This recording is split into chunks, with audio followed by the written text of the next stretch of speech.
Hello everyone, welcome back to my YouTube channel successfully NEET biology. कैसे हैं आप सब? होप करती हूँ आप सब अच्छे होंगे। मेरा नाम है प्रिया, मैं हूँ आपकी बायोलॉजी एजुकेटर। तो student, this is the lecture number 4 of chapter human reproduction. आज का हमारा टॉपिक है मेल रिप्रोडक्टिव सिस्टम। हमारा मेल रिप्रोडक्टिव सिस्टम वाला पार्ट चल रहा था, तो उसके आगे हम कंटिन्यू करेंगे। लास्ट क्लास में हमने थोड़ा सा पढ़ा था मेल रिप्रोडक्टिव सिस्टम के बारे में और स्पर्मेटोजेनेसिस के बारे में हमने बात की थी। चलिए, तो उसके आगे हम कवर करेंगे। ठीक है, चलिए तो चलिए स्टार्ट करते हैं स्ट्रक्चर ऑफ स्पर्म से। स्पर्म को हम स्पर्मेटोजोआ भी बोलते हैं, स्पर्मेटोजोआ। तो स्पर्म में हमें 4 पार्ट्स देखने को मिलते हैं, head, neck, middle piece and tail. ये 4 पार्ट्स स्पर्म में आपको देखने को मिलेंगे। ठीक है, स्पर्म का जो स्ट्रक्चर होता है उसमें 4 पार्ट्स होते हैं, हैज 4 पार्ट्स, हैज 4 पार्ट्स। तो 4 पार्ट कौन कौन से होते हैं? एक तो होता है हेड सबसे ऊपर, फिर आता है नेक, देन आता है मिडिल पीस, देन आता है मिडिल पीस, फिर आता है आपका टेल। ठीक है, तो ये 4 पार्ट्स हमें स्पर्म के स्ट्रक्चर में देखने को मिलते हैं। आइए देखते हैं इनको स्ट्रक्चर को। ठीक है, ये है आपका स्पर्म का स्ट्रक्चर, ये है आपका स्पर्म का स्ट्रक्चर। ओके, स्पर्म को हम स्पर्मेटोजोआ भी बोल रहे हैं। चलिए, तो स्पर्म का ये जो पार्ट है इसे बोल रहे हैं हम हेड, ये हेड है। और हेड के नीचे ये जो पार्ट है इसे बोल रहे हैं हम नेक, नेक। ठीक है, और नेक के बाद जो पार्ट प्रेजेंट है वो है मिडिल पीस, मिडिल पीस। और जो लास्ट में पार्ट है उसे बोल रहे हैं हम टेल, ये टेल वाला पार्ट है। ठीक है, तो ये 4 पार्ट्स। अब इनके अंदर के स्ट्रक्चर्स को देखते हैं कि क्या क्या इनमें प्रेजेंट होता है। चलिए, तो जो हेड वाला पार्ट है अभी हमने देखा, ये हेड वाला पार्ट है ना, इसमें जो सबसे ऊपर जो रेड कलर से स्ट्रक्चर दिख रहा है आपको, ये है क्या? एक्रोसोम। ये है एक्रोसोम। जो एक्रोसोम होता है वो स्पर्म के हेड में प्रेजेंट होता है सबसे ऊपर की तरफ। और जो एक्रोसोम होता है इसमें होते हैं स्पर्म लाइसेंस, स्पर्म लाइसेंस, या आप कह सकते हो हाइड्रोलिटिक एंजाइम्स, हाइड्रोलाइटिक एंजाइम्स। जो एक्रोसोम होता है स्पर्म का वो सबसे ऊपर की तरफ होता है, हेड में। ठीक है, प्रेजेंट होता है। और इस एक्रोसोम में स्पर्म लाइसेंस होते हैं, या आप कह सकते हो हाइड्रोलिटिक एंजाइम्स होते हैं, या आप इनमें कह सकते हो कि हाइड्रोलिटिक एंजाइम्स को हम डाइजेस्टिव एंजाइम्स भी कह सकते हैं। तो ये एक्रोसोम करता क्या है? ये एक्रोसोम जो ओवा की वॉल होती है उसको ब्रेक करने का काम करता है। ये जो स्पर्म लाइसेंस है या हाइड्रोलिटिक एंजाइम्स एक्रोसोम में प्रेजेंट होते हैं, ये ओवा की वॉल को ब्रेक करने का काम करते हैं, ओवा की वॉल को तोड़ते हैं या डाइजेस्ट करते हैं, आप कह सकते हो। और जब वॉल ब्रेक हो जाती है तभी एक स्पर्म ओवा के अंदर एंटर कर पाता है। ठीक है, तो ये एक्रोसोम करते क्या है? बस ओवा की वॉल को डाइजेस्ट करने का काम करते हैं। इनमें एंजाइम्स प्रेजेंट होते हैं, हाइड्रोलिटिक एंजाइम्स या स्पर्म लाइसेंस आप कहते हैं। ठीक है, और ये जो एक्रोसोम है ये किससे बना होता है? ये जो स्पर्मेटिड्स थे उनमें जो गोल्जी बॉडी प्रेजेंट थी, गोल्जी कॉम्प्लेक्स, उसका मॉडिफिकेशन होता है। ठीक है, जो स्पर्मेटिड्स में गोल्जी बॉडी थी उससे ये एक्रोसोम बना होता है। ठीक है, स्पर्मेटिड से ही स्पर्म्स बनते हैं। ठीक है, स्पर्मेटिड के बाद स्पर्म्स बनते हैं। तो जो स्पर्मेटिड का जो गोल्जी कॉम्प्लेक्स था वो किस में कन्वर्ट हो जाता है? वो एक्रोसोम में कन्वर्ट हो जाता है स्पर्म के। ओके, तो ये हो गया, एक्रोसोम की बात हो गई। अब बात करते हैं एक्रोसोम के बाद हेड वाले पार्ट में प्रेजेंट होता है न्यूक्लियस। ये न्यूक्लियस होगा। ठीक है, न्यूक्लियस होगा और इनमें कितने क्रोमोसोम्स होंगे? इनमें 23 क्रोमोसोम्स होंगे। ठीक है, क्योंकि ये एक गैमीट है, स्पर्म एक गैमीट है, मेल गैमीट। ठीक है, तो गैमीट में क्या होते हैं? जो क्रोमोसोम नंबर होता है वो हाफ होता है। ठीक है, तो इनमें जो क्रोमोसोम नंबर होगा वो हाफ होगा, यानी 23 क्रोमोसोम्स प्रेजेंट। ठीक है, चलिए, तो ये न्यूक्लियस प्रेजेंट है और हेड वाले पार्ट में एक्रोसोम प्रेजेंट होता है। हेड वाले पार्ट में क्या क्या है? न्यूक्लियस है और एक्रोसोम है। ठीक है, चलिए अब बात करते हैं हेड वाले पार्ट के बाद। अब कौन सा पार्ट आता है आपका? नेक वाला रीजन आता है। ये जो नैरो रीजन दिख रहा है ना हेड के बाद, ठीक है, जो हेड के बाद नैरो रीजन दिख रहा है वो है नेक वाला पार्ट। नेक के बाद आता है आपका मिडिल पीस, ठीक है। तो नेक वाला पार्ट किसके बीच में प्रेजेंट है, हेड और मिडिल पीस के बीच में कौन सा पार्ट प्रेजेंट है आपका, ये नेक वाला पार्ट प्रेजेंट है, ठीक है। इसमें क्या प्रेजेंट होता है, इसमें होता है आपका, इसमें आपके सेंट्रियोल्स प्रेजेंट होते हैं, ठीक है। इसमें आपके सेंट्रियोल्स प्रेजेंट होते हैं, ठीक है। चलिए एक मिनट, अब आ जाते हैं हम नेक वाले रीजन में, ठीक है। ये है नेक वाला रीजन स्पर्म का। तो नेक वाले रीजन में आपको सेंट्रियोल्स देखने को मिलेंगे, ठीक है। दो सेंट्रियोल आपको देखने को मिलेगा, एक आपको मिलेगा प्रॉक्सिमल सेंट्रियोल देखने को, प्रॉक्सिमल सेंट्रियोल प्रेजेंट होता है नेक वाले रीजन में, और जो दूसरा सेंट्रियोल होता है वो होता है डिस्टल सेंट्रियोल, ओके। तो दो सेंट्रियोल्स देखने को मिलते हैं, एक होता है प्रॉक्सिमल सेंट्रियोल प्रेजेंट होता है, वो ऊपर की तरफ होता है, और डिस्टल सेंट्रियोल प्रॉक्सिमल सेंट्रियोल के नीचे प्रेजेंट होता है, ठीक है।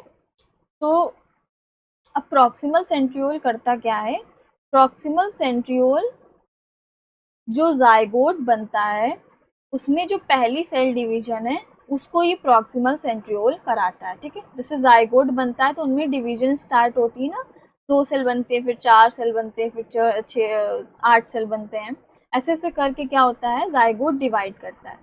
बट जो जाइगोट में पहली सेल डिवीजन होती है वो ये प्रॉक्सिमल सेंट्रियोल कराता है, ठीक है। तो हम लिख सकते हैं help in cell division in zygote, ठीक है। तो आप लिख सकते हो फर्स्ट सेल डिवीजन, ठीक है। तो फर्स्ट सेल डिवीजन यहाँ पे लिख सकते हो आप। चलिए, तो प्रॉक्सिमल सेंट्रियोल की बात हो गई, अब बात करते हैं डिस्टल सेंट्रियोल की। अब ये डिस्टल सेंट्रियोल का क्या रोल है, डिस्टल सेंट्रियोल एक्सियल फिलामेंट बनाता है, forms axial filament, axial filament, ये क्या बनाता है, एक्सियल फिलामेंट बनाता है, ठीक है, जिसमें कि 9+2 अरेंजमेंट होता है माइक्रोट्यूब्यूल्स का, 9+2 अरेंजमेंट ऑफ माइक्रोट्यूब्यूल्स, माइक्रोट्यूब्यूल्स, ठीक है। तो जो डिस्टल सेंट्रियोल है, देखो ये नेक वाले रीजन में यहाँ पर लास्ट में प्रेजेंट है, ठीक है। ऊपर की तरफ प्रॉक्सिमल है और नीचे यहाँ पर डिस्टल है, ठीक है। फिर ये डिस्टल सेंट्रियोल से ये जो ब्लू कलर से स्ट्रक्चर बनाया गया है, ये है आपका एक्सियल फिलामेंट। ये कहाँ से निकल रहा है, ये आपके डिस्टल सेंट्रियोल से निकल रहा है, ये वाला जो स्ट्रक्चर, ठीक है। ये वाला जो स्ट्रक्चर है, ये वाला, ये वाला, ये वाला, तो ये क्या कर रहा है, आपका एक्सियल फिलामेंट फॉर्म कर रहा है, कौन, डिस्टल सेंट्रियोल, ओके। फिर एक्सियल फिलामेंट में क्या होता है, 9+2 अरेंजमेंट होता है माइक्रोट्यूब्यूल्स का, ठीक है। और ये एक्सियल फिलामेंट क्या करते हैं, एक्सियल फिलामेंट एटीपी का यूज करते हैं और स्पर्म को मोटाइल बनाते हैं, ठीक है, स्पर्म की मोटिलिटी में हेल्प करते हैं, ठीक है।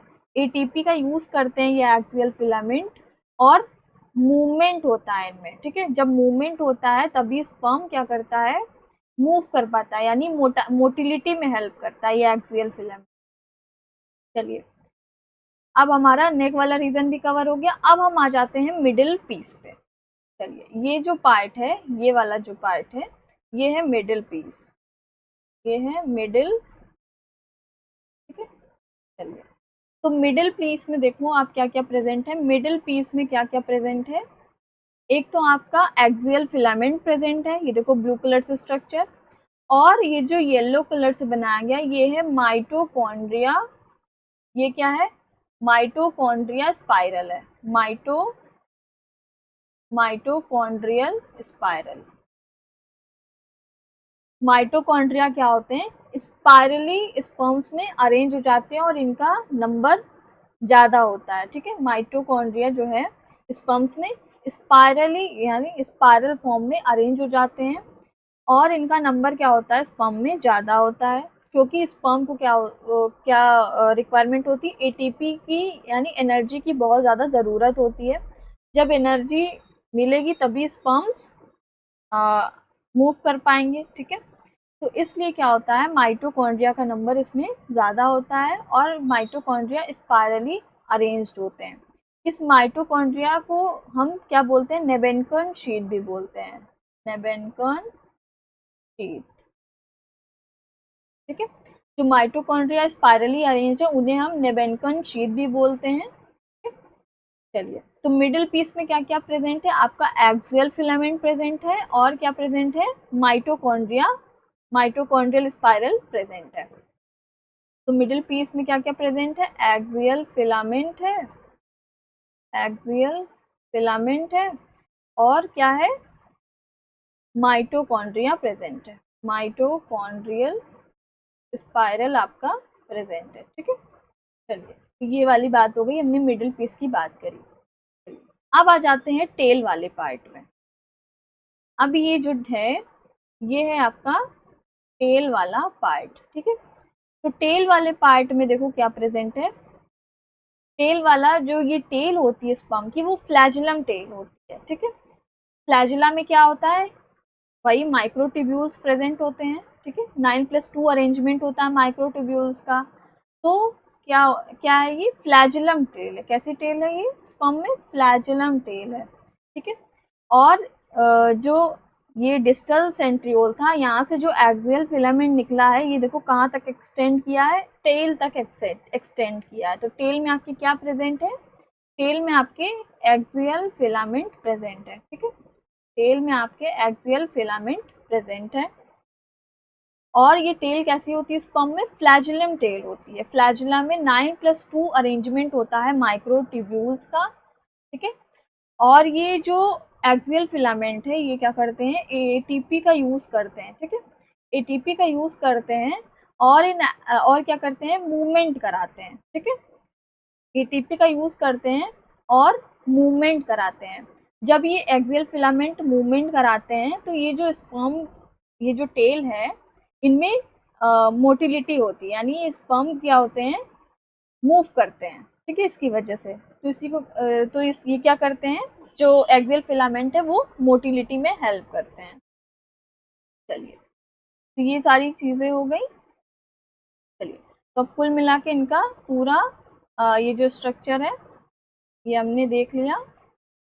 पहले तो हमने देखा हेड वाला, फिर नेक वाला रीजन, फिर middle piece and then tail. चलिए, तो ये जो हेड वाला रीजन था, ये जो हेड वाला रीजन था, हमने उसके देखा कि एक्रोसोम और न्यूक्लियस प्रेजेंट है।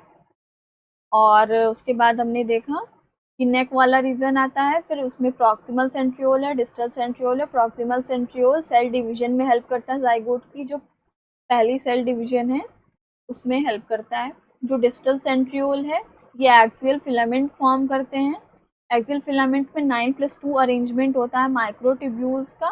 ठीक है, और ये जो एक्सियल फिलामेंट है, कहाँ से कहाँ तक होते हैं, आपके मिडिल पीस में होते हैं और टेल में प्रेजेंट होते हैं। ठीक है, ये चीज़ ज़रूर ध्यान रखना, अगर क्वेश्चन आता है तो आपको टिक करना है कि एक्सियल फिलामेंट कहाँ कहाँ होते हैं, तो मिडिल पीस में होते हैं और टेल में होते हैं। ठीक है, नेक में नहीं होते हैं। नेक में तो डिस्टल सेंट्रियोल नीचे की तरफ प्रेजेंट है और वहीं से एक्सियल फिलामेंट निकल रहा है। ठीक है, और जो आपका मिडिल पीस है, उसमें क्या क्या है, आपका माइटोकॉन्ड्रियल स्पाइरल है, या इसी को हम नेबेनकन शीथ बोलते हैं। ठीक है, माइटोकॉन्ड्रिया स्पाइरली अरेंज होते हैं मिडिल पीस में, और इनका नंबर ज़्यादा होता है माइटोकॉन्ड्रिया का स्पर्म्स में, क्योंकि स्पर्म को एनर्जी की ज़्यादा रिक्वायरमेंट होती है। और जो माइटोकॉन्ड्रिया वो एटीपी का फॉर्मेशन करते हैं। ठीक है, ज़्यादा एटीपी की ज़रूरत होती है स्पर्म को, स्पर्म में एटीपी ज़्यादा खर्च होती है, क्योंकि स्पर्म को मूव करना होता है, यानी उनकी मोटिलिटी में एटीपी खर्च होते हैं। और मिडिल पीस में क्या प्रेजेंट है, ये एक्सियल फिलामेंट प्रेजेंट है। ठीक है, चलिए, और नेक्स्ट हमने देखा कि ये टेल वाला पार्ट है, ये कैसी टेल होती है, स्पर्म में फ्लैजुलम टेल होती है, और फ्लैजुला जो होता है वो एक्सियल फिलामेंट का बना होता है। और एक्सियल फिलामेंट कौन बना रहा है, डिस्टल सेंट्रियोल बना रहे हैं। और इस एक्सियल फिलामेंट में 9+2 अरेंजमेंट होता है माइक्रोट्यूब्यूल्स का। चलिए, इसकी कहानी मैंने आपको बता दी, कैसे ये एटीपी का यूज करते हैं और मूवमेंट कैसे होता है। चलिए, ये सारी बातें हमने कर ली। और ये जो एक बात और है, ये जो एक्रोसोम है इसका एक और नाम होता है, इसका एक और नेम होता है जिसे हम बोलते हैं गैलिया कैपिटिस। गैलिया कैपिटिस, ठीक है। गैलिया कैपिटिस क्या है? एक अनदर नेम है, अनदर नेम है किसका? एक्रोसोम का, एक्रोसोम, ठीक है। एक्रोसोम को हम गैलिया कैपिटिस भी बोलते हैं या मैक्रोसोम भी बोल सकते हैं, ठीक है। तो यहाँ पर हमने लिख दिया है। चलिए अब नेक्स्ट पे मूव करते हैं। अब फंक्शन ऑफ सर्टोली सेल देखते हैं, ठीक है। तो सर्टोली सेल्स को हम जो होती है उसे हम नर्व सेल भी बोलते हैं या सस्टेंटाकुलर सेल्स भी बोलते हैं, ठीक है। इनको हम नर्व सेल क्यों बोलते हैं? क्योंकि ये क्या करती हैं, जो स्पर्मेटोजेनिक सेल्स होती हैं, स्पर्मेटोजेनिक सेल्स के बारे में हमने पढ़ा था कि स्पर्मेटोजेनिक सेल्स कौन सी होती हैं, जैसे primary spermatocyte, secondary spermatocyte, spermatid, sperm, ये सब क्या है? स्पर्मेटोजेनिक सेल्स होती हैं। इनको सर्टोली सेल्स क्या करती हैं? नरिशमेंट प्रोवाइड करती हैं, ठीक है? तो लिखा है it provides nourishment and support to spermatogenic sales.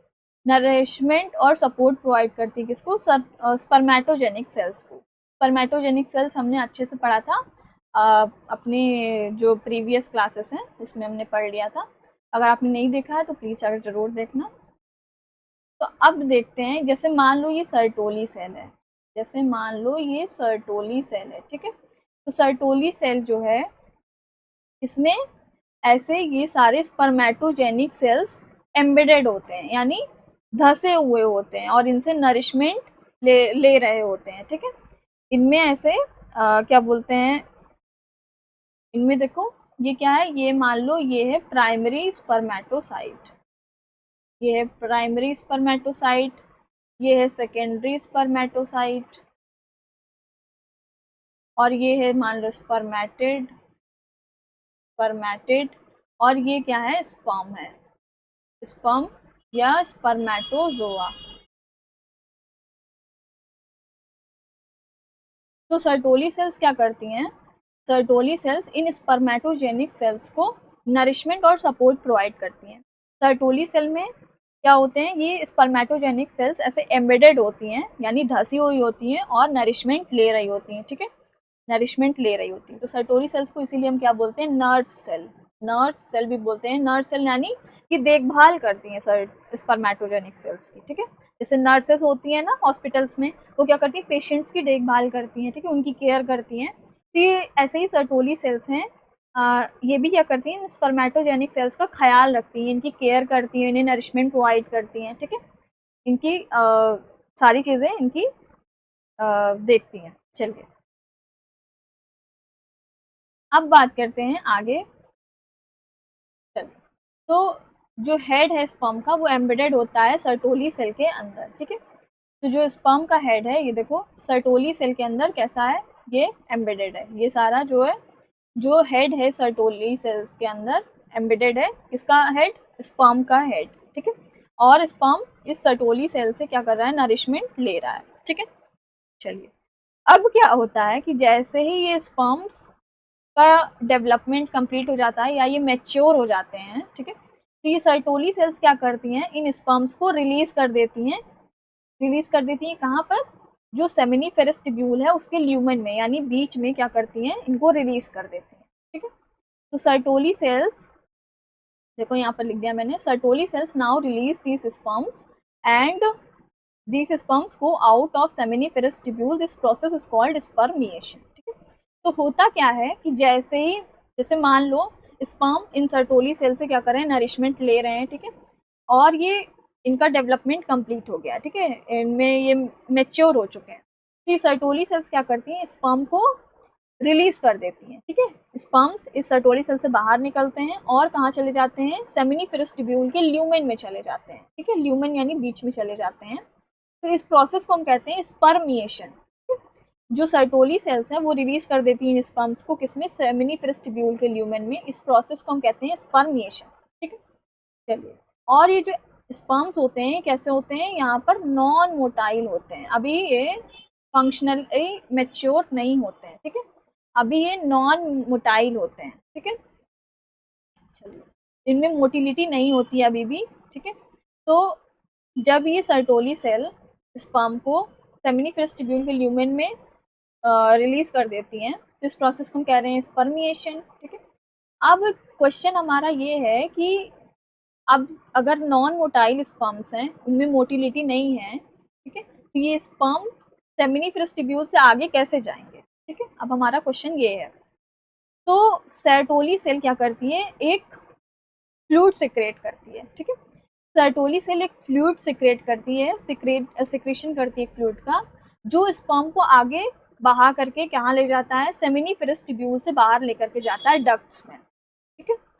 तो लिख दिया मैंने, Sertoli cell secrete a fluid which takes the sperm further ahead as sperm have no motility. Sperm motile तो है नहीं, अभी मैंने आपको बताया कि स्पर्म्स में कोई मोटिलिटी तो है नहीं, नॉन मोटाइल है। तो स्पर्म को इस सेमिनिफरस ट्यूब्यूल से बाहर डक्ट्स के पास कौन लेकर के जाएगा, तो जो सर्टोली सेल्स हैं वो क्या करती हैं, फ्लूइड रिलीज करती हैं, फ्लूइड सिक्रेट करती हैं, ठीक है। और ये फ्लूइड क्या करता है, स्पर्म को अपने साथ बहा करके बाहर इन क्या बोलते हैं डक्ट्स में लेकर के जाता है। चलिए, तो क्लियर हो गया आपको, एक बार फिर से थोड़ा सा कंबाइन कर लेते हैं, ठीक है।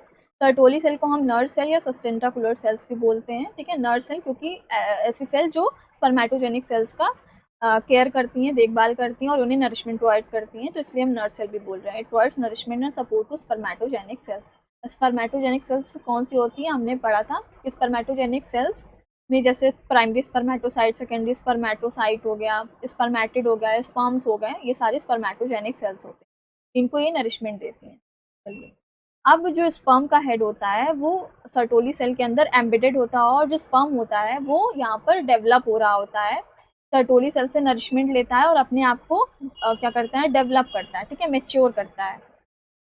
तो क्या होता है, ये सर्टोली सेल्स इन जब ये स्पर्म्स मैच्योर हो जाते हैं, इनका डेवलपमेंट कंप्लीट हो जाता है, तो सर्टोली सेल्स इन स्पर्म्स को सेमिनिफेरस ट्यूब्यूल के ल्यूमेन में रिलीज कर देते हैं, बाहर निकाल देते हैं, और इस प्रोसेस को हम कहते हैं स्पर्मिएशन, ठीक है। और स्पर्मिएशन प्रोसेस होने के बाद क्या होता है, जो स्पर्म्स होते हैं उनमें मोटिलिटी तो होती नहीं है, मैच्योर भले हो जाते हैं लेकिन इनमें मोटिलिटी नहीं होती है। जब मोटिलिटी नहीं होती है तो अब क्वेश्चन ये है कि ये स्पर्म्स आगे सेमिनिफेरस ट्यूब्यूल से बाहर डक्ट्स में कैसे जाएंगे, तो सर्टोली सेल इसके लिए फ्लूइड रिलीज करती है, और ये फ्लूइड क्या करता है, इन स्पर्म्स को बहा करके अपने साथ आगे डक्ट्स के पास लेकर के जाता है, ठीक है, बाहर सेमिनिफेरस ट्यूब्यूल से बाहर लेकर के जाता है, ठीक है। तो ये सारी चीज़ें हमने यहाँ पर लिख दी हैं और इसको मैंने समझा भी दिया है। अब आगे देखते हैं कि स्पर्म सेमिनिफेरस ट्यूब्यूल से निकलता है तो आगे कहाँ जाता है, अब हमारा क्वेश्चन ये है। चलिए, तो देखते हैं।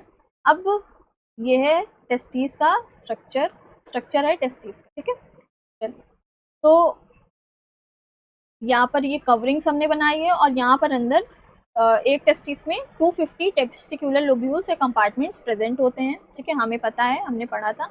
और इन एक लोब्यूल, जैसे एक लोब्यूल होगा टेस्टिस का, उसमें कितने सेमिनिफेरस ट्यूब्यूल्स होते हैं, 1 से 3 हाईली कोइल्ड स्ट्रक्चर होते हैं जिन्हें हम सेमिनिफेरस ट्यूब्यूल्स बोलते हैं। कितने होते हैं, 1 से 3 सेमिनिफेरस ट्यूब्यूल्स प्रेजेंट होते हैं, ठीक है। तो हमने यहाँ पर इन टेस्टिकुलर लोब्यूल्स हमने बनाए हैं और इसमें सेमिनिफेरस ट्यूब्यूल बनाया हुआ है। अब इन सेमिनिफेरस ट्यूब्यूल में क्या बने हैं, स्पर्म्स बने हैं, ठीक है, अभी हमने देखा। और ये स्पर्म्स इस सेमिनिफेरस ट्यूब्यूल से बाहर आते हैं, सर्टोली सेल जो फ्लूइड रिलीज करती है वो फ्लूइड इन स्पर्म को बाहर लेकर के आता है सेमिनिफेरस ट्यूब्यूल से, अभी हमने जस्ट अभी ये देखा है। चलिए, तो ये स्पर्म से बाहर आते हैं तो कहाँ आते हैं, सेमिनिफेरस ट्यूब्यूल से कहाँ आएंगे, ठीक है। तो जो सेमिनिफेरस ट्यूब्यूल होती है ये ओपन करती है एक डक्ट में जिसे हम बोलते हैं ट्यूबुलाई रेक्टाई, ठीक है। ये जो येलो कलर से डक्ट दिख रही है आपको, ये जो येलो कलर से डक्ट दिख रही है ये है क्या, ये है ट्यूबुलाई रेक्टाई, ये है डक्ट ट्यूबुलाई रेक्टाई।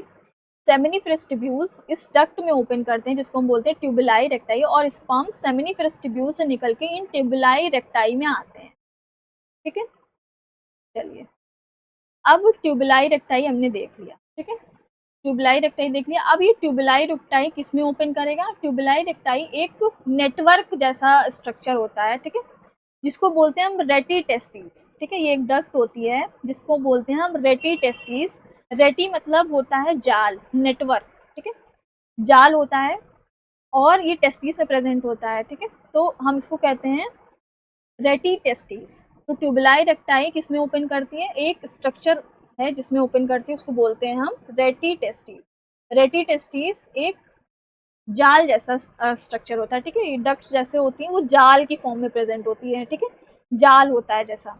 तो रेटी टेस्टिस जाल की फॉर्म में होता है। तो ट्यूबुलाई रेक्टाई रेटी टेस्टिस में ओपन करती है और स्पर्म्स ट्यूबुलाई रेक्टाई से निकल के कहाँ जाते हैं, रेटी टेस्टिस में जाते हैं, ठीक है। तो रेटी टेस्टिस में जाते हैं। अब क्या होता है, रेटी टेस्टिस एक अगली डक्ट में ओपन करती है, ठीक है। उस डक्ट का नाम है क्या, वासा एफरेंशिया, ठीक है। ये जो पर्पल कलर से बनाई गई है ये है वासा एफरेंशिया, ये है क्या, वासा एफरेंशिया, वासा एफरेंशिया, ठीक है। वासा एफरेंशिया कितनी होती हैं, ये होती है 10 to 12 इनका नंबर होता है, 10 से 12 डक्ट्स होती हैं जिन्हें हम बोलते हैं वासा एफरेंशिया।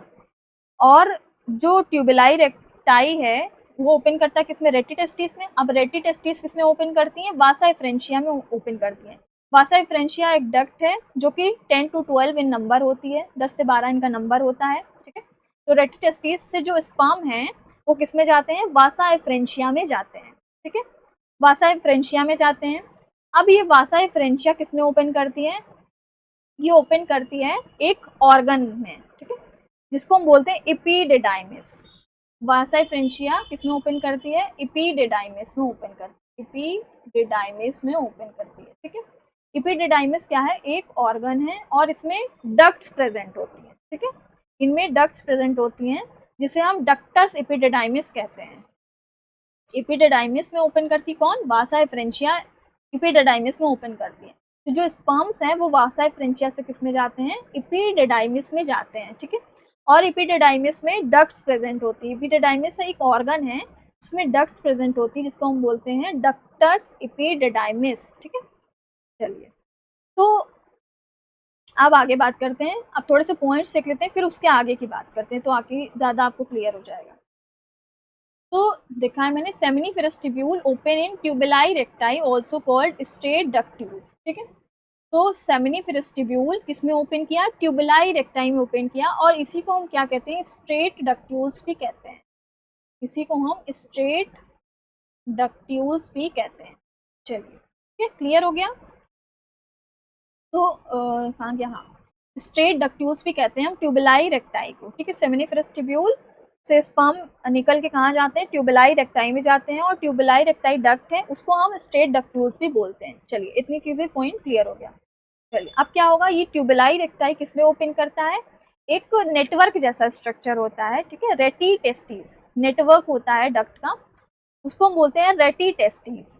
तो ट्यूबुलाई रेक्टाई फर्दर ओपन करती है किसमें, रेटी टेस्टिस में। रेटी मतलब होता है जाल, ठीक है, रेटी का मतलब होता है हिंदी में जाल, एक जैसा जाल जैसा स्ट्रक्चर होता है। चलिए, तो रेटी टेस्टिस में जाते हैं, जो स्पर्म्स है वो ट्यूबुलाई रेक्टाई से निकल के रेटी टेस्टिस में चले गए।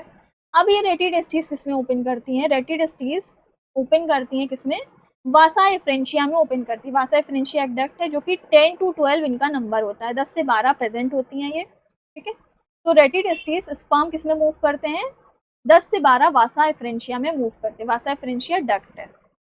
अभी हमने देखा, ये देखो पर्पल कलर से बनी, ये है वासा एफरेंशिया, ये 10 से 12 होती है। तो रेटी टेस्टिस किसमें ओपन करी, वासा एफरेंशिया में, और स्पर्म्स जो है रेटी टेस्टिस से वासा एफरेंशिया में चले जाते हैं। चलिए, अब वासा एफरेंशिया किसमें मूव करती है, वासा एफरेंशिया किसमें मूव करती है, वासा एफरेंशिया लीव द टेस्टिस, ठीक है, वासा एफरेंशिया टेस्टिस को लीव करती है और ओपन करती है किसमें, एपिडिडाइमिस में ओपन करती है। एपिडिडाइमिस क्या है, एक ऑर्गन है। Epididymis is a organ containing a duct called ductus epididymis. मैंने आपको बताया था कि एपिडिडाइमिस एक ऑर्गन है जिसमें डक्ट्स होती है जिसको हम डक्टस एपिडिडाइमिस कहते हैं, ठीक है, इन डक्ट्स को। तो एपिडिडाइमिस के 3 पार्ट्स होते हैं on the basis of coiling of ductus epididymis. मतलब ये जो डक्ट्स होती हैं इनकी कॉइलिंग के बेसिस पर हम एपिडिडाइमिस को 3 पार्ट्स में डिवाइड कर सकते हैं, ठीक है। जो पहला पार्ट है वो है आपका caput, caput epididymis, caput epididymis, ठीक है। इसमें जो डक्ट होती है वो हाईली कॉइल्ड होती है, जो डक्ट होती है वो हाईली कॉइल्ड होती है, हाईली कॉइल्ड होती है। और जो दूसरा पार्ट है वो है आपका कॉर्पस, कॉर्पस इपिडिडाइमिस, कॉर्पस इपिडिडाइमिस, ठीक है। इसमें जो डक्ट होती है वो लेस कॉइल्ड होती है with respect to caput epididymis के। डक्ट डक्ट लेस कॉइल्ड, एक मिनट कहते हैं, duct less coiled with respect to caput epididymis, ठीक है। चलिए, और जो थर्ड पार्ट होता है वो होता है कैपुट हो गया, कॉर्पस हो गया, अब थर्ड जो होगा वो होगा कॉर्डा, कॉर्डा इपिडिडाइमिस, कॉर्डा यानी टेल, ठीक है। कॉर्डा मतलब होता है क्या, टेल। तो कॉर्डा इपिडिडाइमिस, अभी आपको समझ में आ जाएगा सब। तो कॉर्डा इपिडिडाइमिस जो होगा उसमें जो डक्ट होगी वो लीस्ट कॉइल्ड होगी, यानी सबसे कम कॉइलिंग यही देखने को मिलेगी, डक्ट लीस्ट कॉइल्ड होगी, ठीक है। तो एपिडिडाइमिस के 3 पार्ट्स होते हैं based on the coiling of ductus epididymis. जो डक्ट होती है उसे हम डक्टस एपिडिडाइमिस बोल रहे हैं, और उसके बेसिस पे जो एपिडिडाइमिस होते हैं उसमें 3 पार्ट्स होते हैं, जैसे कि कॉपुट, कॉर्पस एंड कॉर्डा, ठीक है। कापुट यानी जो हेड वाला पार्ट होता है, ठीक है। हेड पे क्या करते हैं हम, टोपी पहनते हैं, कैप पहनते हैं, तो ऐसे याद रखो जो सबसे ऊपर का हेड वाला सबसे ऊपर पार्ट होता है वो होता है कैपुट। और कॉर्पस, कॉर्पस मतलब होता है बॉडी, यानी जो बीच का पार्ट हो गया वो हो गया कॉर्पस। और कॉर्डा, कॉर्डा मतलब होता है टेल, ठीक है। तो टेल सबसे नीचे का पार्ट हो गया वो हो गया कॉर्डा एपिडिडाइमिस, ठीक है। चलिए, तो अब हम स्ट्रक्चर से थोड़ा समझने की कोशिश करते हैं। चलिए, तो ये है एपिडिडाइमिस, ठीक है। एपिडिडाइमिस में 3 पार्ट्स हमने आपको बताए, तो थोड़ा सा यहाँ पर अच्छे से इस दूसरे डायग्राम में देखते हैं, ठीक है। तो ये है आपका क्या, एपिडिडाइमिस, ये है आपका एपिडिडाइमिस, इसके 3 पार्ट्स हमने देखे। तो ये वाला जो पार्ट है, ये वाला, ये वाला, तो ये है क्या, ये है कैपुट, ये क्या है, कैपुट एपिडिडाइमिस है, ठीक है। इसमें देख रहे हो आप डक्ट्स जो है वो कॉइल ज्यादा है, यहाँ पर डक्ट्स जो है वो ज्यादा कॉइल्ड है। अब आ जाते हैं इसमें दूसरे पार्ट पे, दूसरा पार्ट है कॉर्पस, दूसरा पार्ट है कॉर्पस, ठीक है। तो जो कॉर्पस वाला पार्ट है इसमें देखो डक्ट जो है वो कम कॉइल्ड है विथ रिस्पेक्ट टू कॉपुट एपिडिडाइमिस। कॉपुट में देखो ज्यादा डक्ट की कॉइलिंग दिख रही है और कॉर्पस में डक्ट की कॉइलिंग कम दिख रही है। अब आ जाते हैं नेक्स्ट कौन से, टेल वाले पार्ट पे, सॉरी यहाँ पर हमें लिखना है कॉर्डा, ठीक है। तो कॉर्डा जो है देख लेते हैं हम। तो ये है आपका कॉर्डा एपिडिडाइमिस, ठीक है। ये आपका है कॉर्डा एपिडिडाइमिस।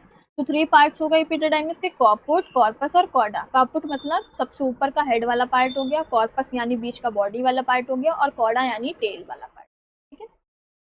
चलिए, तो हमने देखा अभी, ठीक है। डक्ट हाईली कॉइल्ड होती है कापुट में और लेस कॉइल्ड होती है विद रिस्पेक्ट टू कापुट कॉर्पस में, और कॉर्डा में जो डक्ट होती है सबसे कम कॉइलिंग यहाँ देखने को मिलती है, डक्ट इज लीस्ट कॉइल्ड, ठीक है। चलिए, ये सारी चीजें समझ में आ गई। अब होता क्या है, जो जो आपकी वासाई फ्रेंचिया है, ये जो वासाई फ्रेंचिया है, वासाई फ्रेंचिया कितनी होती है, 10 to 12 इनका नंबर होता है। अब ये वासाई फ्रेंचिया ओपन करती है एपिडिडाइमिस में, और जो स्पर्म्स होते हैं वो वासाई फ्रेंचिया से निकल के कहाँ चले जाते हैं, एपिडिडाइमिस में चले जाते हैं, ठीक है। एपिडिडाइमिस में जाने के बाद क्या होता है, अब ये एपिडिडाइमिस का जो कॉर्डा वाला पार्ट है, यानी टेल वाला जो पार्ट है, ठीक है, जो टेल वाला पार्ट है उसमें क्या होता है, वहां से एक डक्ट और निकलती है जिसको हम बोलते हैं वास डिफरेंस, जिसको हम क्या बोलते हैं, वास डिफरेंस। वास डिफरेंस कहाँ से निकलती है, जो एपिडिडाइमिस का कॉर्डा वाला पार्ट है, यानी जो नीचे का टेल वाला पार्ट है, वहां से डक्ट निकलती है जिसको हम बोलते हैं वास डिफरेंस, ठीक है। ये जो है ये है वास डिफरेंस, ये जो ऊपर येलो कलर से जा रही है ना, this is vas deferens, this is what, vas deferens, okay. चलिए, तो जो एपिडिडाइमिस किस में ओपन करती है, एक डक्ट में ओपन करती है जिसको हम कहते हैं वास डिफरेंस। अब एपिडिडाइमिस में जो स्पर्म्स हैं वो कहाँ जाते हैं, इस वास डिफरेंस में जाते हैं, ठीक है। उसके पहले हम देख लेते हैं एपिडिडाइमिस के कुछ फंक्शंस के बारे में, एपिडिडाइमिस में क्या होता है। एपिडिडाइमिस के फंक्शंस के बारे में देखते हैं कि एपिडिडाइमिस में स्पर्म्स जो होते हैं उनका फंक्शनल मैच्योरेशन होता है। अब ये फंक्शनल मैच्योरेशन क्या होता है स्पर्म का, स्पर्म का फंक्शन होता क्या है, आप पहले ये बताइए। स्पर्म का जो फंक्शन होता है वो होता है ओवा को फर्टिलाइज करना, ठीक है। ओवम को फर्टिलाइज करना स्पर्म का फंक्शन है, ठीक है। तो स्पर्म क्या करते हैं, स्पर्म का यहाँ पर फंक्शनल मैच्योरेशन होता है, मतलब यहाँ पर स्पर्म्स एबल हो जाते हैं इसके लिए ओवम को फर्टिलाइज करने के लिए, ठीक है। यहाँ पर स्पर्म्स में मोटिलिटी आ जाती है, स्पर्म्स मोटाइल हो जाते हैं, और यहाँ पर स्पर्म का एक्रोसोम जो होता है वो मैच्योर हो जाता है। अभी हमने देखा एक्रोसोम कहाँ प्रेजेंट था, जो हेड वाला पार्ट होता है स्पर्म का, उसमें सबसे ऊपर एक्रोसोम हमने देखा था प्रेजेंट होता है, ठीक है, हेड वाले पार्ट में। और इस एक्रोसोम में क्या होते हैं, हाइड्रोलाइटिक एंजाइम्स होते हैं, या स्पर्म लाइसेंस जिसे हम बोल रहे थे। तो स्पर्म लाइसेंस या हाइड्रोलाइटिक एंजाइम्स क्या करते हैं, ये ओवा की वॉल को ब्रेक करने का काम करते हैं और ओवम के अंदर पेनिट्रेट कर जाते हैं, जिससे कि फर्टिलाइजेशन हो पाती है, ठीक है। तो अगर एक्रोसोम मैच्योर नहीं होगा तो ओवा की वॉल ब्रेक नहीं हो पाएगी और फर्टिलाइजेशन नहीं हो पाएगा, ठीक है।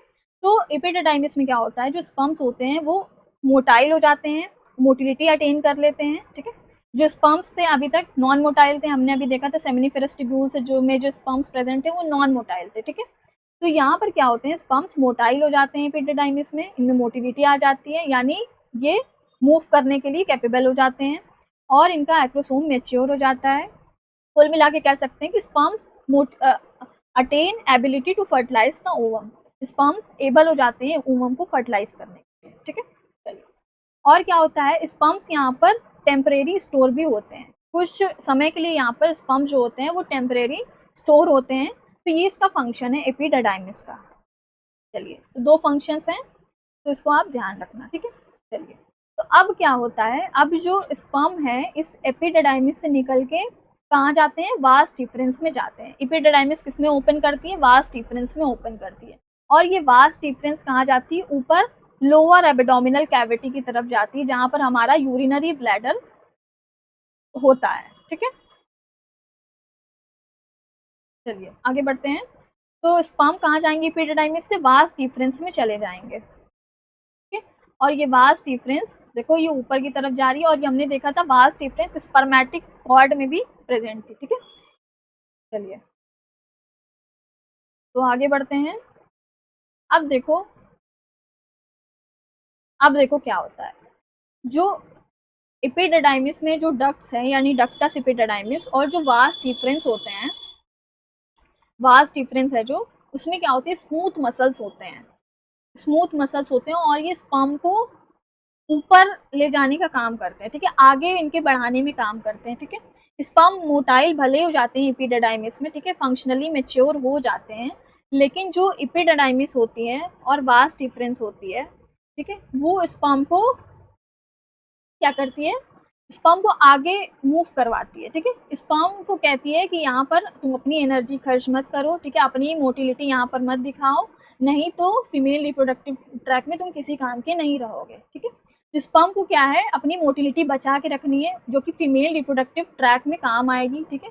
वहाँ पर स्पर्म को ओवम को फर्टिलाइज करना होगा, तो पूरे एनर्जी उसको वहाँ पर लगानी होगी। अगर स्पर्म यहीं पर अपनी सारी एनर्जी खर्च कर देगा तो फीमेल रिप्रोडक्टिव ट्रैक में क्या काम करेगा, कुछ नहीं कर पाएगा। तो जो एपिडिडाइमिस में डक्टस एपिडिडाइमिस है और वास डिफरेंस है, जो डक्ट्स हैं उनमें स्मूथ मसल्स होती हैं, और ये स्पर्म को कहते हैं कि हम तुम्हें आगे लेकर के जाएंगे, तुम अभी अपनी एनर्जी खर्च मत करो, ठीक है। तो इनमें क्या होती है, पेरिस्टाल्सिस होती है। जो एपिडिडाइमिस होते हैं और वास डिफरेंस क्या करते हैं, पेरिस्टाल्सिस मूवमेंट करते हैं और स्पर्म को आगे असेंड करते हैं, ठीक है, आगे बढ़ाते हैं, स्पर्म आगे इंडक्ट्स में जाता है इसी पेरिस्टाल्सिस के थ्रू। अब ये देखते हैं कि पेरिस्टाल्सिस क्या होता है, पेरिस्टाल्सिस मूवमेंट क्या होती है। पेरिस्टाल्सिस जो होती है वो स्मूथ मसल्स में होती है, ठीक है, स्मूथ मसल्स में होती है, जैसे कि मान लो एपिडिडाइमिस है और वास डिफरेंस में स्मूथ मसल्स प्रेजेंट होती हैं। तो पेरिस्टाल्सिस मूवमेंट, जैसे मान लो कोई कंटेंट प्रेजेंट है स्मूथ मसल्स में, ठीक है, यहाँ पर कोई कंटेंट मान लो स्पर्म यहाँ प्रेजेंट है, ठीक है, अब इसको ऊपर लेकर के जाना है, तो आपको क्या करना होगा, स्मूथ मसल्स में कॉन्ट्रैक्शन और रिलैक्सेशन कराना होगा, जिससे ये चीज़ें ऊपर की तरफ मूव करती हैं। अब मान लो स्मूथ मसल्स में क्या हुआ, कॉन्ट्रैक्शन हो गया, स्मूथ मसल्स ऐसे कॉन्ट्रैक्ट करेगी, ठीक है, तो ये जो कंटेंट था ये ऊपर की तरफ जाएगा, ऊपर जाएगा, ठीक है। अब जो नीचे की मसल है वो रिलैक्स करेगी और ऊपर की मसल कॉन्ट्रैक्ट करेगी, तो फिर जो है कंटेंट ऊपर की तरफ जाएगा, ठीक है, फिर ये मसल रिलैक्स करेगी और ऊपर की मसल्स कॉन्ट्रैक्ट करेगी, तो फिर ये कंटेंट ऊपर की तरफ जाएगा। तो इस तरीके से क्या होता है, पेरिस्टालसिस मूवमेंट होता है, जिससे कि स्पर्म्स जो है वो एपिडिडाइमिस और वास डिफरेंस में ऊपर की तरफ जाते हैं। ठीक है, ये जो डक्ट्स हैं ये स्पर्म को ऊपर की तरफ इस मूवमेंट के थ्रू लेकर के जाती हैं। ठीक है, तो इसलिए लिखा है ductus epididymis and vas deferens contain smooth muscles which help in peristalsis so that sperms can move ahead easily sperms ऊपर चले जाते हैं। ठीक है, और ये जो वास डिफरेंस है ये कहाँ जाती है, ऊपर लोअर एब्डोमिनल कैविटी की तरफ जाती है। ठीक है, अब आगे हम इसके देखेंगे कि लोअर एब्डोमिनल कैविटी की तरफ कहाँ जाती है और उसके आगे किससे मिलती है, क्या करती है। ठीक है, उसके आगे की बात करते हैं। चलिए, तो vas deferens is going towards abdominal cavity, it is inside spermatic cord. ठीक है, हमने ये चीज बता दी कि स्पर्मेटिक कॉर्ड के अंदर भी हमने देखा था कि जो वास डिफरेंस है वो प्रेजेंट होते हैं। ठीक है, और स्पर्मेटिक कॉर्ड जो है टेस्टिस को लोअर एब्डोमिनल कैविटी से जोड़ने का काम करता है, मतलब कनेक्शन होता है इनका। तो ये चीजें हमने देखी थी। वास deferens is going towards abdominal cavity की तरफ जाती है। अब आगे देखते हैं कि वास डिफरेंस ऊपर कहाँ गई है। कुछ उसके पहले देख लेते हैं। तो जो सेमिनिफेरस ट्यूब्यूल होता है और ट्यूबुलाई रेक्टाई और रेटिटेस्टिस, ये जो स्ट्रक्चर्स होते हैं, ये जो डक्ट्स होती हैं, ये कहाँ प्रेजेंट होती हैं, ये टेस्टिस के अंदर प्रेजेंट होती है। तो ये क्या बनाती है, इंट्राटेस्टिक्यूलर डक्टस सिस्टम बनाती है। इंट्राटेस्टिक्यूलर डक्ट सिस्टम बनाती है। ठीक है, तो ये है इंट्राटेस्टिक्यूलर डक्ट सिस्टम। मतलब ये देखो ये जो टेस्टिस है इसमें देखो ये सेमिनिफेरस ट्यूब्यूल है, ये सेमिनिफेरस ट्यूब्यूल है, एसटी से लिख रहे हैं। और ये क्या है, ये है ट्यूबुलाई रेक्टाई, टीआर से लिख रहे हैं। और ये क्या है, ये है रेटी टेस्टिस यानी आरटी। ठीक है, तो ये क्या है, देखो टेस्टिस के अंदर ही प्रेजेंट है। ठीक है, तो हम कह सकते हैं ना कि इंट्रा टेस्टिकुलर डक्ट सिस्टम को बना रही है, यानी टेस्टिस के अंदर ये सारी डक्ट्स प्रेजेंट है। इसलिए हम लिख रहे हैं intra testicular duct system in तीनों डक्ट से बनता है। अब उसके बाद जो रेटी टेस्टिस किसमें ओपन करती है, वासा फ्रेंशिया में। वासा फ्रेंशिया ओपन करती है एपिडिडाइमिस में, और एपिडिडाइमिस ओपन करती है किसमें, वास डिफरेंस में ओपन करती है। तो ये डक्ट्स जो होती हैं वो टेस्टिस के बाहर प्रेजेंट होती हैं। तो हम कह सकते हैं कि ये एक्स्ट्रा टेस्टिक्यूलर डक्ट सिस्टम बनाती हैं। ठीक है, एक्स्ट्रा टेस्टिकुलर डक्ट सिस्टम बनाती हैं ये डक्ट्स जो है। ये डक्ट्स देखो, ये है वासा फ्रेंशिया, ये है एपिडिडाइमिस, और ये क्या है, ये है वास डिफरेंस। ठीक है, तो ये तीनों डक्ट जो है वासा फ्रेंशिया, एपिडिडाइमिस और वास डिफरेंस कहाँ है, टेस्टिस के बाहर प्रेजेंट है। तो हम कह रहे हैं एक्स्ट्रा टेस्टिकुलर डक्ट सिस्टम बना रही है। ठीक है, चलिए अब हमने क्या करना है, वास डिफरेंस के बारे में देखना है कि वास डिफरेंस ऊपर जो है लोअर एब्डोमिनल कैविटी की तरफ जाती है तो कहाँ जाती है, क्या करती है। ठीक है, तो स्पर्म का आपको मूवमेंट पता चल गया, स्पर्म का पैसेज यानी स्पर्म कहाँ से कहाँ मूव कर रहे हैं। सेमिनिफेरस ट्यूब्यूल से आते हैं इसमें ट्यूबुलाई रेक्टाई में, ट्यूबुलाई रेक्टाई से जाते हैं रेटी टेस्टिस में, रेटी टेस्टिस से जाते हैं वासा फ्रेंशिया जो 10 to 12 इन नंबर होती है। और वासा फ्रेंशिया किसमें ओपन करती है, एपिडिडाइमिस। तो स्पर्म इस वासा फ्रेंशिया से एपिडिडाइमिस में जाते हैं। अब एपिडिडाइमिस से स्पर्म किसमें जाते हैं, वास डिफरेंस में जाते हैं। एपिडिडाइमिस वास डिफरेंस में ओपन करती है। अब देखो क्या होगा कि वास डिफरेंस स्पर्म को ऊपर लेकर के जाएगी। उसके बाद स्पर्म कहाँ जाते हैं, चलिए इसकी बात करते हैं। चलिए, तो ये स्ट्रक्चर है, ये है आपकी वास डिफरेंस, ये है आपका वास डिफरेंस। ठीक है, तो वास डिफरेंस देखो ऊपर की तरफ जा रही है स्पर्म को लेकर के, ये स्पर्म ऊपर की तरफ जा रहे हैं। ठीक है, चलिए, और ये वास डिफरेंस क्या करती है, लोअर एब्डोमिनल कैविटी है, और लोअर एब्डोमिनल कैविटी में जो है हमारा यूरिनरी ब्लैडर प्रेजेंट होता है। यूरिनरी ब्लैडर, ये यूरिनरी ब्लैडर है। ठीक है, तो ये वास डिफरेंस ऊपर की तरफ जा रही है स्पर्म को लेकर के, और वास डिफरेंस जो है यूरिनरी ब्लैडर पे एक लूप बनाते हैं। ठीक है, यूरिनरी ब्लैडर के सामने से घूम जाते हैं। ठीक है, एक लूप बनाते हैं, और लूप बनाने के बाद जो वास डिफरेंस है वो स्वेल कर जाती है। ठीक है, उसका कुछ पार्ट स्वेल्ड होता है, उसको हम कहते हैं एम्पुला ऑफ वास डिफरेंस। तो ये जो है, ये वाला है, ये जो एम्पुला है, ये एम्पुला रीजन है वास डिफरेंस का, एम्पुला ऑफ वास डिफरेंस। ठीक है, तो ये एम्पुला है वास डिफरेंस का। ठीक है, तो वास डिफरेंस ऊपर गई। ठीक है, ऊपर जाती है लोअर एब्डोमिनल कैविटी की तरफ, वहाँ पर यूरिनरी ब्लैडर जो है प्रेजेंट होता है। यूरिनरी ब्लैडर के सामने से ये लूप बनाती है। ठीक है, घूम जाती है, और आगे जा करके एक स्वेल्ड स्ट्रक्चर बनाती है जिसको हम बोलते हैं एम्पुला ऑफ वास डिफरेंस। ठीक है, ये फूला हुआ पार्ट होता है वास डिफरेंस का। ठीक है। इसके साथ ही क्या जोड़ती है, इसके साथ ही एक डक्ट होती है सेमिनल वेसिकल, ठीक है। सेमिनल वेसिकल जो डक्ट होती है वो यहीं प्रेजेंट होती है, और सेमिनल वेसिकल की डक्ट जो है इस एम्पुला ऑफ वास डिफरेंस के साथ जुड़ती है और मिलकर के एक कॉमन डक्ट बनाती है जिसको हम बोलते हैं इजैकुलेटरी डक्ट, जिसे हम बोलते हैं इजैकुलेटरी डक्ट, ठीक है। तो हम यहाँ मेंशन कर लेते हैं, ये है सेमिनल वेसिकल, ये ग्लैंड है, ग्लैंड जो है सेमिनल वेसिकल, ठीक है, सेमिनल वेसिकल है, और ये सेमिनल वेसिकल का डक्ट है, duct of seminal vesicle, duct of seminal vesicle है, ठीक है। तो जो एम्पुला है वास डिफरेंस का, उसके साथ कौन मिलता है, जो सेमिनल वेसिकल की डक्ट है वो दोनों कंबाइन होती है, एम्पुला वाला रीजन वास डिफरेंस का और डक्ट ऑफ सेमिनल वेसिकल, तो एक कॉमन डक्ट बनती है इनके मिलने से, जिसे हम बोलते हैं इजैकुलेटरी डक्ट। ओके, ये है इजैकुलेटरी डक्ट। चलिए, ठीक है। तो जो वास डिफरेंस है जिसमें स्पर्म्स ऊपर गए थे, स्पर्म्स आते हैं किसमें, अब इसमें हम आते हैं एम्पुला ऑफ वास डिफरेंस में, और यहाँ पर कौन सा सिक्रेशन मिक्स होता है, जो सेमिनल वेसिकल ग्लैंड है इसके सिक्रेशंस यहाँ पर मिक्स होते हैं, ठीक है। तो स्पर्म और सेमिनल वेसिकल का जो सिक्रेशन है अब इस इजैकुलेटरी डक्ट में प्रेजेंट होगा, ठीक है।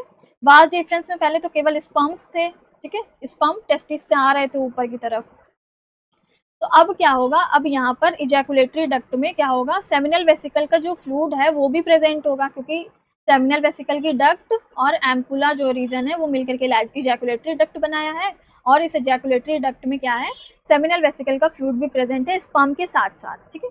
अब ये इजैकुलेटरी डक्ट क्या करेगी, आगे यूरेथ्रा में ओपन करती है, ठीक है। ये जो पार्ट है ये है यूरेथ्रा, ये जो पार्ट है ये है यूरेथ्रा, ठीक है। ये इजैकुलेटरी डक्ट ओपन करती है यूरेथ्रा में, ठीक है। अब यूरेथ्रा में आगे क्या प्रेजेंट होता है, आगे एक और डक्ट प्रेजेंट एक और ग्लैंड प्रेजेंट होती है जिसे हम बोलते हैं प्रोस्टेट, प्रोस्टेट ग्लैंड। ये कितनी होती है, ये सिंगल ग्लैंड होती है, और जो सेमिनल वेसिकल होती है वो आपकी पेयर में होती है, यानी दो होती है, ठीक है, एक लेफ्ट में होगी एक राइट में होगी। चलिए, तो जो प्रोस्टेट ग्लैंड होती है ये डक्ट्स के थ्रू अपना सिक्रेशन इस यूरेथ्रा में रिलीज कर देती है, ठीक है। तो इजैकुलेटरी डक्ट से क्या आ रहा था, सीमेन आ रहे थे और सेमिनल वेसिकल का फ्लूइड आ रहा था, और ये यूरेथ्रा में ओपन हो जाता है। अब यूरेथ्रा में आगे बढ़ते हैं तो प्रोस्टेट ग्लैंड प्रेजेंट होती है, अब ये प्रोस्टेट ग्लैंड भी अपना सिक्रेशन इस यूरेथ्रा में रिलीज कर देती है, ठीक है। तो अब कौन सा क्या क्या प्रेजेंट है, अब अब स्पर्म प्रेजेंट है, सेमिनल वेसिकल का फ्लूइड भी प्रेजेंट है, और प्रोस्टेट का फ्लूइड जो है वो भी प्रेजेंट है, ठीक है। चलिए, और थोड़ा आगे बढ़ते हैं तो यूरेथ्रा में और थोड़ा आगे बढ़ते हैं तो क्या प्रेजेंट है, एक और ग्लैंड आपको दिखती है, वो है आपकी bulbo urethral gland, bulbo urethral gland, ठीक है, बल्बो यूरेथ्रल ग्लैंड जिसे हम काउपर्स ग्लैंड भी बोलते हैं, और ये कितनी होती है, पेयर में होती है, यानी दो होती है, और ये पी साइड से ग्लैंड होती है, यानी मटर के दाने के आकार की ग्लैंड होती है, ठीक है। चलिए, तो ये बल्बो यूरेथ्रल ग्लैंड क्या करती है, ये भी अपने सिक्रेशन को डक्ट्स के थ्रू इस यूरेथ्रा में रिलीज कर देती है, ये रिलीज कर दिया, ठीक है। तो अब यूरेथ्रा में क्या क्या प्रेजेंट है, जो स्पर्म है वो प्रेजेंट है, सेमिनल वेसिकल का फ्लूइड है वो प्रेजेंट है, प्रोस्टेट का फ्लूइड है वो भी प्रेजेंट है, और बल्बो यूरेथ्रल ग्लैंड है उसका फ्लूइड भी प्रेजेंट है, ठीक है। तो स्कूल मिलाकर के ये जो पूरा कंटेंट है इसको हम क्या कहते हैं, सीमन कहते हैं, ठीक है, सीमन कहते हैं। सीमन में क्या होते हैं, स्पर्म्स भी होते हैं और इन ग्लैंड्स के सिक्रेशंस भी होते हैं, जैसे सेमिनल वेसिकल ग्लैंड का सिक्रेशन है, प्रोस्टेट का सिक्रेशन है, बल्बो यूरेथ्रल ग्लैंड का सिक्रेशन है। तो इस पूरा जो लिक्विड होता है इसको हम क्या कहते हैं, सीमन कहते हैं। सीमन में आपके स्पर्म्स भी होते हैं जो वास डिफरेंस से ऊपर आए थे, और इन ग्लैंड का सिक्रेशंस भी होते हैं, ठीक है। तो अब क्या करेगा, ये जो सिक्रेशन है, ठीक है, ये जो फ्लूइड है यानी सीमन है, ये यूरेथ्रा से क्या करेगा, बाहर पास होगा, ठीक है, ये यूरेथ्रा से बाहर पास हो जाएगा, ठीक है। जब मेल क्या बोलते हैं कॉपुलेशन करता है तो ये सीमेन जो है बाहर रिलीज हो जाता है। चलिए, तो जो यूरेथ्रा है, ठीक है, ये यूरेथ्रा है आगे बढ़ करके, और यहाँ पर ये जो है ये है पेनिस, ठीक है, ये है पेनिस, ठीक है। तो जो यूरेथ्रा का पार्ट पेनिस में ओपन करता है, यूरेथ्रा की जो ओपनिंग होती है, जो यूरेथ्रा की ओपनिंग होती है उसे हम क्या बोलते हैं, यूरेथ्रल मीटस कहते हैं, यूरेथ्रल मीटस कहते हैं या यूरेथ्रल ओरिफाई कहते हैं या यूरेथ्रल ओरिफाई कहते हैं, ठीक है। तो जो यूरेथ्रा का पार्ट है, जो जो ओपनिंग होती है यूरेथ्रा की पेनिस में जो ओपनिंग होती है यूरेथ्रा की, ठीक है, उसको हम यूरेथ्रल मीटस कहेंगे और या यूरेथ्रल ओरिफाई कहेंगे, ठीक है, जहाँ यूरेथ्रा की ओपनिंग होती है। चलिए, तो इतनी चीज़ें क्लियर हो गई। अब एक बार फिर से इसको कंबाइन कर लेते हैं। क्या होता है कि ये जो वास्ट डिफरेंस है ये स्पर्म को ऊपर लेकर के आ रही होती है और ये वास्ट डिफरेंस यूरिनरी ब्लैडर से क्या करती है, यूरिनरी ब्लैडर से लूप बनाती है, यूरिनरी ब्लैडर के सामने से लूप बनाती है, ठीक है।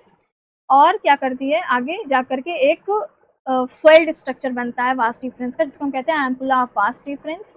इससे क्या मिलती है, इससे सेमिनल वेसिकल की डक्ट आकर के जोड़ती है, ठीक है। यहाँ पर सेमिनल वेसिकल ग्लैंड प्रेजेंट होती है, ठीक है, ऊपर ही यहाँ पर ये दिखाया गया है।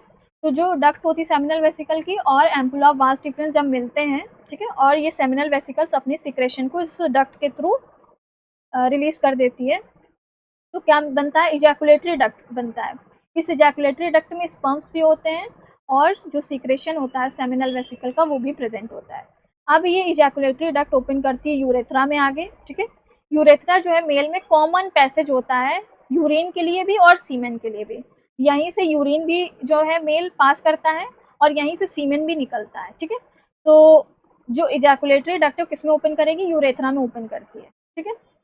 चलिए, तो यूरेथ्रा में ओपन करने के बाद आगे एक डक्ट और मिलती है जिसे हम कहते हैं प्रोस्टेट। प्रोस्टेट अपने सिक्रेशंस को क्या करती है, इस यूरेथ्रा में रिलीज कर देती है डक्ट्स के थ्रू, ठीक है। तो अब कौन कौन से सिक्रेशन प्रेजेंट है, सेमिनल वेसिकल का सिक्रेशन प्रेजेंट है, प्रोस्टेट का सिक्रेशन प्रेजेंट होता है और स्पर्म्स प्रेजेंट होते हैं। आगे जाकर के यूरेथ्रा में एक और ग्लैंड मिलती है जिसको हम बोलते हैं पल्बो यूरेथ्रल ग्लैंड या हम इसे काउपर्स ग्लैंड भी बोलते हैं, ठीक है। अब ये अपने सिक्रेशन को यूरेथ्रा में रिलीज करती है, ठीक है, डक्ट्स के थ्रू। तो अब इन तीनों ग्लैंड्स का सिक्रेशन और स्पर्म्स प्रेजेंट होती है, इसको हम कहते हैं सीमन। अब ये सीमन आगे बढ़ता है, ठीक है, यूरेथ्रा में और यूरेथ्रल ओरिफाई या मीटस के थ्रू बाहर रिलीज हो जाता है, मतलब निकल जाता है, ठीक है। चलिए, तो जो यूरेथ्रा की ओपनिंग होती है बाहर पेनिस में उसे हम बोलते हैं यूरेथ्रल मीटस या यूरेथ्रल ओरिफाई, ठीक है। और ये पेनिस जो है ये हमने ये पेनिस वाला पार्ट है। चलिए, तो इतनी चीज़ें समझ में आ गई। अब चलते हैं आगे थोड़ा सा।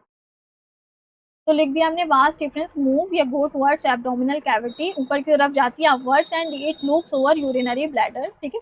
यूरिनरी ब्लैडर पे लूप बनाती है, यूरिनरी ब्लैडर के सामने से घूम जाती है।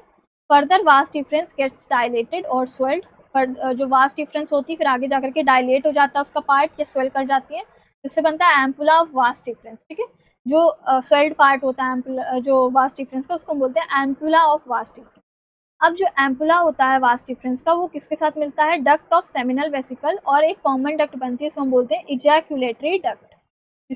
इसके मिलने से क्या बनती है, इजैकुलेटरी डक्ट। इस पे क्वेश्चन आता है, ठीक है, कि कौन सी डक्ट इजैकुलेटरी डक्ट बनाती है, तो एम्पुला ऑफ वास्ट डिफरेंस और डक्ट ऑफ सेमिनल वेसिकल मिलकर के इजैकुलेटरी डक्ट बनाती है, इसको ध्यान रखना है आपको, ठीक है। चलिए, नेक्स्ट पे मूव करते हैं। चलिए, तो जो इजैकुलेटरी डक्ट होती है वो ओपन करती है किसमें, यूरेथ्रा में ओपन करती है। अभी हमने देखा जो डक्ट्स होती हैं प्रोस्टेट की और बल्बोरेथ्रल ग्लैंड ओपन करती हैं यूरेथ्रा में, ठीक है, जो डक्ट्स होती हैं, ठीक है। ये जैसे कि ये स्ट्रक्चर हमने देखा, तो ये जो यूरेथ्रा है इसमें जो है प्रोस्टेट ग्लैंड है इसकी डक्ट्स भी ओपन करती हैं और बल्बो यूरेथ्रल ग्लैंड है इसकी डक्ट्स भी ओपन करती हैं और ये अपने सेक्रेशंस को यूरेथ्रा में छोड़ देते हैं, ठीक है। तो जो पूरा जो कंटेंट होता है उसको हम सीमेन बोलते हैं, ठीक है। चलिए, इतना चीज़ें क्लियर हो गई। चलिए आगे बढ़ते हैं। अब बात करते हैं मेल यूरेथ्रा की, ठीक है। मेल यूरेथ्रा की थोड़ी सी बात कर लेते हैं। तो इसकी जो लेंथ होती है वो होती है 20 सेंटीमीटर लॉन्ग ट्यूब। ये 20 सेंटीमीटर की लॉन्ग ट्यूब होती है, ठीक है। आप खुद ही देखो कि ये लंबी ट्यूब होती है, देखो कितनी लॉन्ग ट्यूब आपको देखने को मिल रही है। तो 20 सेंटीमीटर की लॉन्ग ट्यूब होती है। ये कैरी करती है carries both sperms and urine. Sperm और यूरिन दोनों कैरी करती है, ठीक है। इससे स्पर्म भी पास होते हैं और इससे यूरिन भी पास होता है, ठीक है। चलिए, तो in male urethra is a part of, किसका पार्ट है, रिप्रोडक्टिव सिस्टम का भी पार्ट है और एक्सक्रीटरी सिस्टम का भी पार्ट है, ठीक है। जो मेल यूरेथ्रा होता है वो एक्सक्रीटरी सिस्टम का भी पार्ट होता है और रिप्रोडक्टिव सिस्टम का भी पार्ट होता है। एक्सक्रीटरी सिस्टम का इसलिए क्योंकि इससे यूरिन भी पास हो रहा है, और रिप्रोडक्टिव सिस्टम का इसलिए क्योंकि इससे स्पर्म भी पास होते हैं। तो in male urethra is a part of both, is a part of both excretory system